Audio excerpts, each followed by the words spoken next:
Benarnya, tolong dikejar jaksa yang mengatakan mencabut pernyataan saksi. Puluhan massa pendukung salah satu calon bupati dan wakil bupati Kabupaten Lahat kembali menggelar aksi unjuk rasa.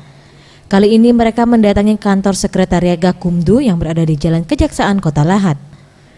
Dalam orasinya, massa mendesak agar Gakumdu menangkap para terlapor yang diduga telah melakukan praktek money politik dalam Pilkada Lahat. Massa juga mempertanyakan proses hukum terhadap 32 laporan dugaan money politik yang telah dilaporkan sebelumnya. Para demonstran sempat bersitegang dengan Ketua Panwaslu saat berlangsungnya unjuk rasa ini. Menanggapi aksi demonstrasi tersebut, Ketua Panwaslu Lahat Sepsata Adrian menuturkan dari 32 laporan dugaan money politik yang masuk, 9 laporan dianulir karena tidak memenuhi unsur material.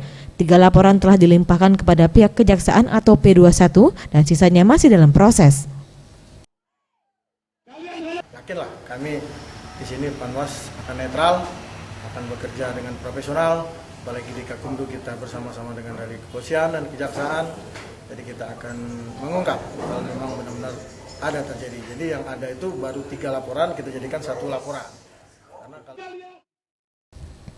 Usai menggelar aksi unjuk rasa di kantor sekretariat Gakumdu, massa melanjutkan aksi dengan mendatangi Mapolres Lahat untuk mendesak pihak kepolisian agar bersikap tegas menindak para pelaku dugaan money politik yang mereka laporkan.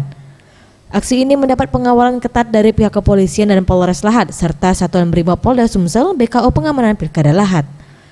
Zulfikri, Sriwijaya TV.